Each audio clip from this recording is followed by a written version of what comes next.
Que legal, o meu também. Oiê! Mais um dia excepcional que Deus nos fez, hein? Bom dia, bom dia! Esse é o dia que o Senhor já fez. Oh, meu Deus. Muito bem, você está no Chaves do Céu. Todos os dias, de terça a terça, De quarta a quarta. de quarta a quarta, de quinta a quinta, de domingo a domingo, às 6h10 da manhã. Todos os dias a gente vai te trazer um pãozinho fresquinho do céu. Ok? Então vamos começar com a nossa oração. Vamos lá. Pai querido, obrigada, Senhor, porque o Senhor tem nos dado muito mais do que aquilo que pedimos, muito mais do que aquilo que nós pensamos. O Senhor tem nos dado vida, graça, amor. O Senhor nos deu Jesus, que é o nosso maior presente.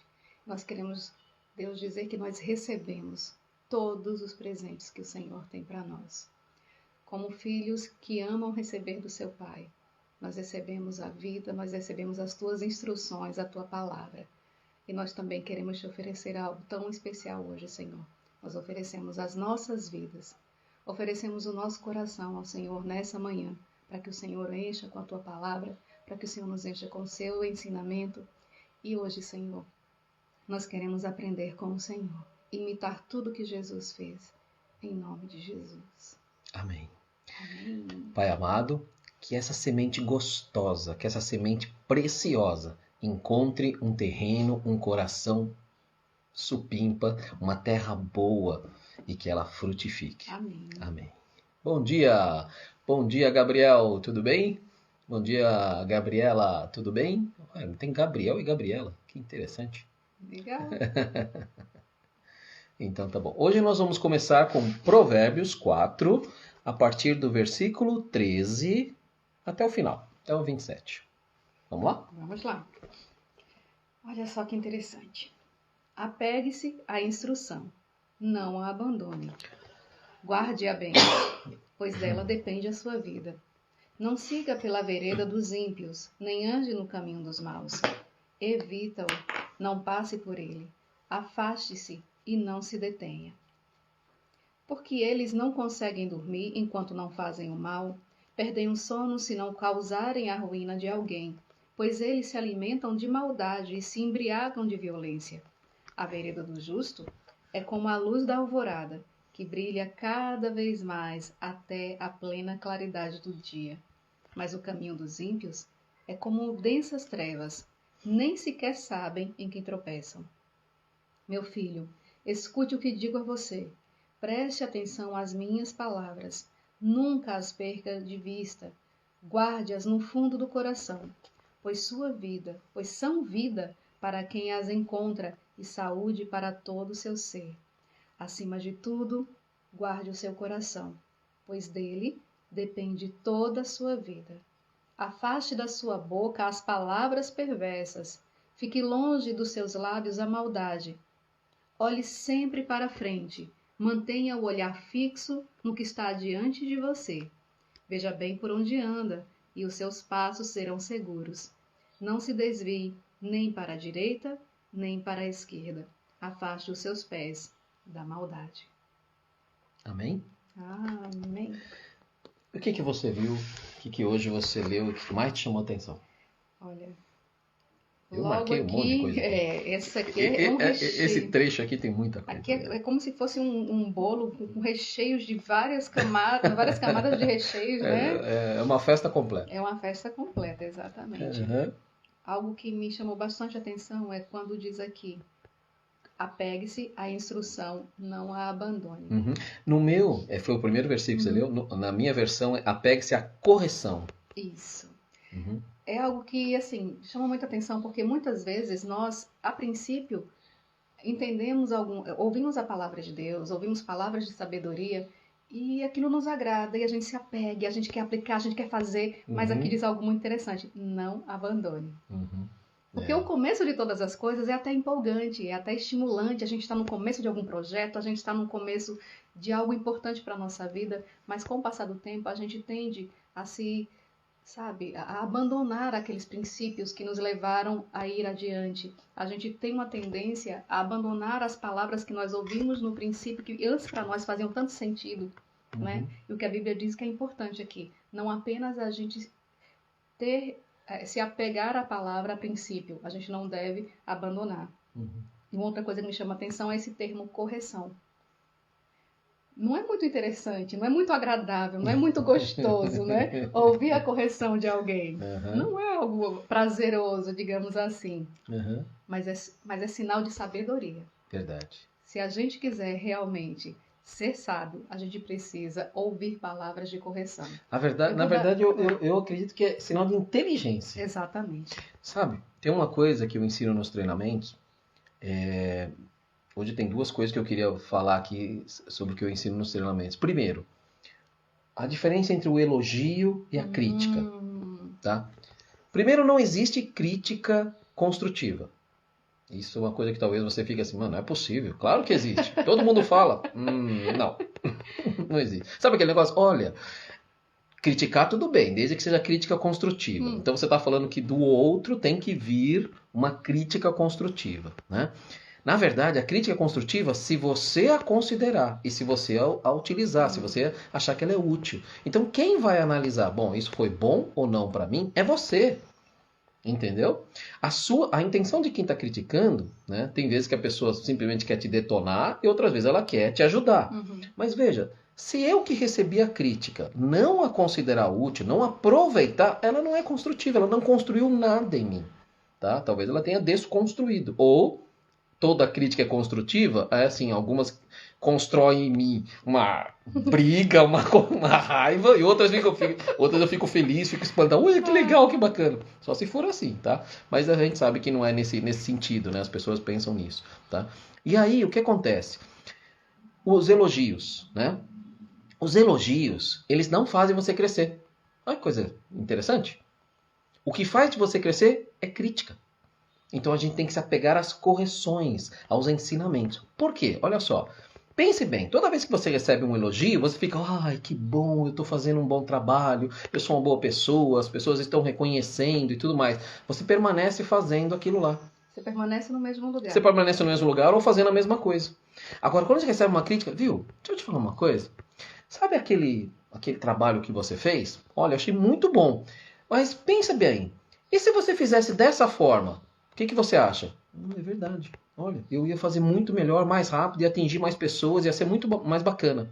Crescer, né? Isso. Percebeu que é a crítica que faz você crescer? E a crítica, né? Nós estamos falando de crítica, de correção, de ensinamento. Ela faz você ser prudente, inclusive. Puxa vida, ó, eu consegui ver que eu preciso tomar cuidado. Já o elogio, não. Sabe quando eu digo assim que aceitar a correção é sinal de sabedoria? Eu me peguei pensando no seguinte exemplo. Digamos que você está na sua empresa, no seu trabalho, e um colega seu que você sabe, né? Ele chegou para você e tal, e disse, olha, tem um cuidado aí no que você está fazendo, porque a gente está percebendo que com o tempo você ficou um pouco distraído e tal. Acontece. Tá acontecendo alguma coisa com você não está rendendo do jeito que você rendia. O que uma pessoa sábia ela faria? Ela analisaria. De quem está vindo essa crítica? Uma pessoa que não vem fazendo fofoca. E outra coisa, eu vou analisar, deixa eu olhar aqui os meus resultados. Olha, no mês passado eu rendi tanto, aqui eu tô... Vai analisar. Já uma pessoa, quando ela não é sábia, a primeira coisa que ela vai fazer é deve estar rolando fofoca com o meu nome aqui. deve estar rolando... Não, isso não acontece. Não imagina, né? Isso não acontece. Então, só conosco assim, já aconteceu. Então, a questão é... Pessoas sábias, elas aproveitam as oportunidades para se analisar e para crescer. Pessoas, quando não são sábias, elas procuram os culpados para o que está acontecendo. Ela não procura correção. Sabe, às vezes as pessoas falam assim, olha, eu gosto de crítica, é bom que me criticam. É muito raro alguém gostar de crítica, tá?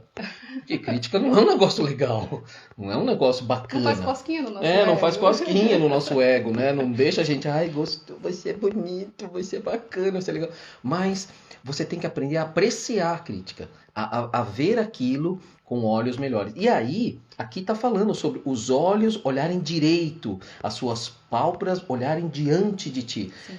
Você ter um olhar para aquilo que você está percebendo, quanto isso é útil, né? E aí você fala uma coisa muito, muito interessante. Sabe, vamos falar um pouquinho de trabalho. Sabe quando você gostaria muito de ser valorizado, de um dia ser chefe, né? De um dia estar assim numa boa posição, tá? Ó, você que tá chegando agora, nós estamos em Provérbios 4, desde o versículo 13 até o 27, até o final, tá bom? Bom dia para você. Oiê! E aí, você está querendo crescer, ou então você gostaria de aprender a como ser um líder, como amanhã assumir uma posição de liderança. A Sol falou algo muito importante. Quando você recebe uma instrução, quando você recebe uma crítica, quando você aquele toque, né, aquela dica, você analisa de quem está vindo aquela dica. Qual é o proceder daquela pessoa? Como que aquela pessoa é, né?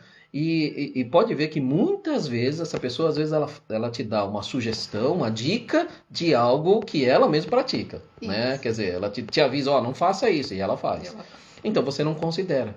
Então, vamos lá. Olha que bacana você analisar isso de outra forma. Olha, se eu quiser um dia estar liderando pessoas, se eu quiser um dia ser considerado, ser reconhecido para crescer nessa empresa, se eu quiser amanhã conseguir um emprego melhor, eu tenho que ser essa pessoa que aquele patrão, que aquela pessoa, que o meu liderado gostaria de ter. Pegou? Olé. Dica do céu. Legal? Bom, um versículo muito importante desse trecho aqui fala sobre que quem não observa, né, as instruções, quem não considera, vai tropeçar nos próprios pés, tá? Vai ter muitos problemas. Uma coisa que é bem interessante aqui é que no 18 diz assim: a vereda do justo é como a luz da alvorada, que brilha cada vez mais até a plena claridade do dia. É isso mesmo. Então, no 17 ele fala que você vai ter problema. E no 18 ele fala, mas se você prestar atenção, ó. A princípio, fazer o bem pode não parecer ser a coisa mais que vai te levar ao sucesso, digamos assim. Mas aqui a palavra do Senhor diz que a vereda do justo ela é como a alvorada. E eu, que todos os dias vejo nascer o sol praticamente, né? Então, posso falar com propriedade. A princípio, parece que o sol não está muito a fim de aparecer. A princípio, parece que os resultados não vão... A alvorada não é imediata. Exatamente.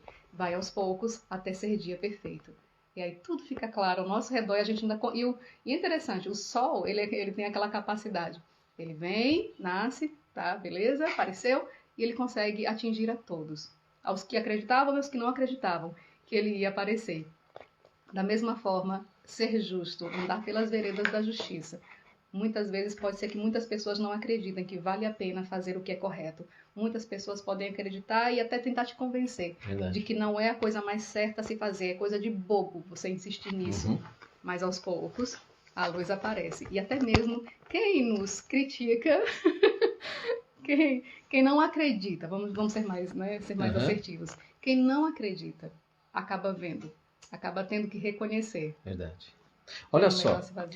Versículo 23, para a gente fechar com chave de ouro aqui. Bora lá. Se bem que medite nesse trecho. Em Provérbios 4, do 13 ao 25. Tem pérolas fantásticas, tem chaves. Algumas chaves vão te apertar um pouquinho, vão te ajustar. Outras chaves vão abrir portas. Outras chaves vão te guardar no lugar seguro. Bem legal. Vamos lá, versículo 23. Sobre tudo que deve guardar, guarda o teu coração, porque dele procedem as saídas da vida. Algumas pessoas têm algumas definições, né? Tem algumas interpretações sobre isso. E aquilo que está te tocando é correto, tá? Mas vamos lá. Vou te dar uma dica que eu falo, inclusive, nos meus treinamentos sobre neurociência. Todo o processo de decisão, de ação, de algo que você faz, né? Ele começa num pensamento, sempre. Talvez você fale assim, não, eu nem pensei, eu fui lá e fiz. Às vezes ele está tão automático que o cérebro é muito rápido. Foi um zissegundo e ele já processou. Então tudo começa com um pensamento, que ele vai gerar um sentimento, que vai gerar uma emoção, e aí nós já estamos no coração, né? Veio para a emoção, para o coração. E aí ele gera uma ação, que vai gerar um resultado. Ok? Então é um processo assim, ó. Okay? Pensamento gera um sentimento, uma emoção, que gera uma ação, que gera um resultado. E depois vai gerar um novo pensamento. Tá? Eu não vou entrar no detalhe aqui agora, mas o mais importante é o seguinte, é que tudo começa no pensamento e ele vem para o coração, e daí vai para a ação. Sempre que você age de alguma forma, você agiu porque houve um sentimento, uma emoção envolvida. Talvez você não perceba essa emoção, mas passa por aqui. E a Bíblia é tão sábia, é claro, quem criou a Bíblia foi o Criador da sabedoria. Que é o meu criador, que é o seu criador. Pois é. Se ele é o meu criador e é o seu criador, nós também somos sábios. Opa! Com certeza. Ok? Então, olha só, por que que parte o coração são as saídas da vida? Se você cuidar das suas emoções, você vai decidir melhor, você vai agir melhor. Verdade.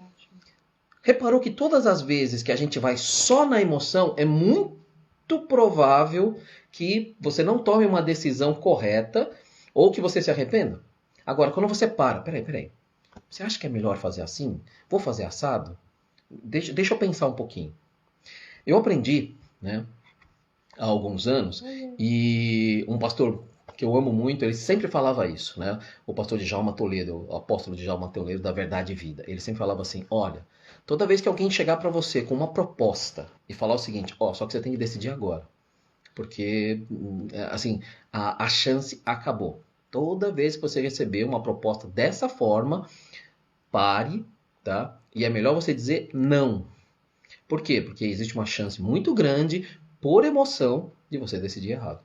Por isso que a Bíblia ensina, cuida do teu coração. Num outro trecho da Bíblia, ela também fala que o coração é a coisa mais enganosa que existe. Porque o coração, como ele é emoção, né? Outro dia eu estava falando com uma amiga minha, né? E ela estava com várias coisas para ela decidir. E eram várias coisas, né? E aí estava ali. Eu decido primeiro essa.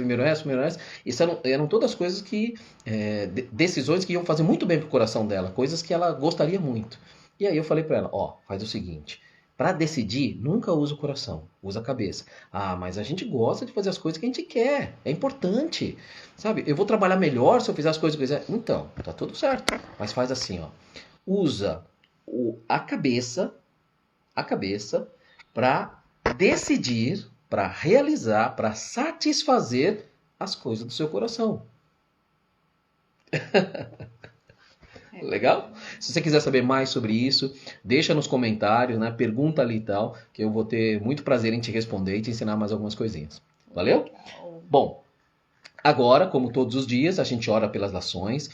Sabe, essas orações que nós fazemos são solicitações de orações, sabia? Uhum. Pessoas nessas nações que são perseguidas, né, que tem histórico de perseguição aos cristãos, eles mandam cartas, eles mandam e-mails, mandam mensagens para o Portas Abertas, né, aquela organização mundial, e eles publicam todo mês. E aí todo dia a gente lê e ora por uma dessas solicitações. E hoje vai ser um dia especial que nós vamos orar por duas nações. Por quê? Porque no domingo do Dia dos Pais, nós fizemos um especial Dia dos Pais, e a gente não orou, ok? Uhum. Então nós vamos orar, né? Vamos lá, no dia 9... No dia 9 foi Burkina Faso, né? Que é um país, assim, meio que um nome desconhecido, né? Burkina Faso. Burkina Faso fica na África, tá? Bem perto de Gana, aquele pedaço lá. Isso. Bom, foi o Dia dos Pais, né? Pedindo aqui para que a gente interceda por proteção e coragem aos cristãos que lideram as famílias.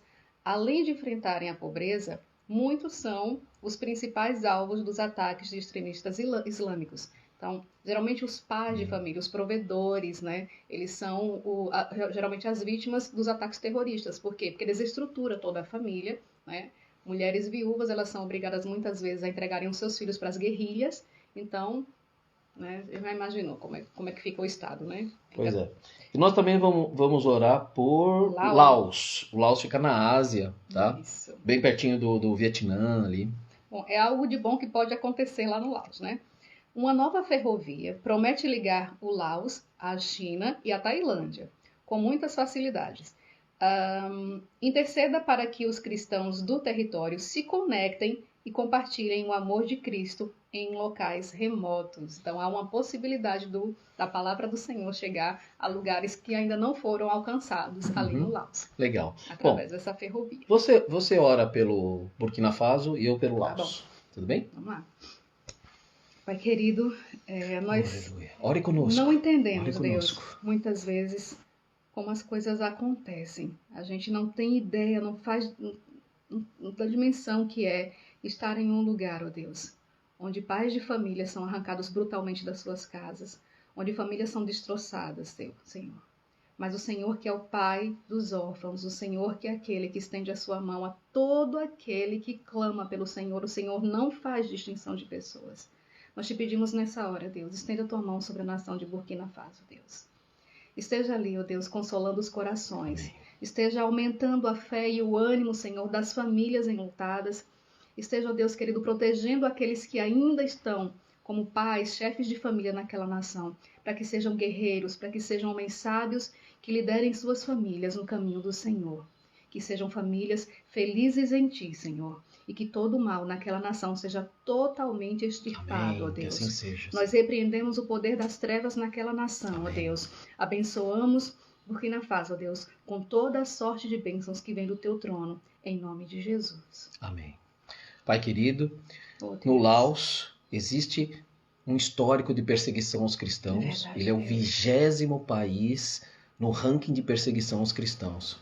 Ele está ali do lado da Tailândia, está do lado do Vietnã. Pai, a tua providência tem chegado até lá. É verdade. Essa estrada de ferro que tá ligando a China, a Tailândia e o Laos pode ser muito bem utilizada para Propagação do Teu Evangelho. o espalhar das tuas boas novas, do teu Amém. evangelho, Sim, o espalhar Deus. da tua verdade, a tua verdade Sim, que Senhor. cura, que liberta e que salva. Chegue a ajuda. Pai, que o seu favor esteja sobre o Laos, que a tua mão de justiça esteja sobre os dirigentes, que tudo que é recurso nessa terra e debaixo dos céus seja utilizado para levar a tua verdade, para libertar e para proteger aqueles que são perseguidos. Amém. Eu declaro, em nome de Jesus, o Laos te pertence, Jesus. Amém? Olha, você tem colocado alguns comentários, tipo o Lucas, ele falou assim, ó, e quando essa emoção é negativa? Eu vou ter muito prazer de conversar com você, tá, Lucas? Deixa, por favor, lá nos comentários, tá? Aqui você colocou aqui, né?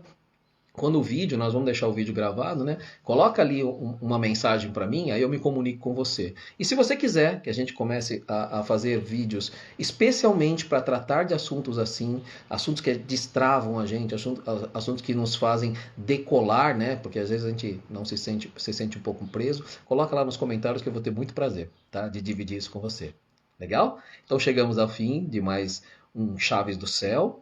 Que você tenha sido abençoado. Amanhã, 6h10, nós estamos aqui de volta. Amém. E nós dizemos todos os dias: venha o teu reino, seja feita a tua vontade, assim na terra como no céu. Beijo, beijo. Até amanhã. Fiquem com Deus.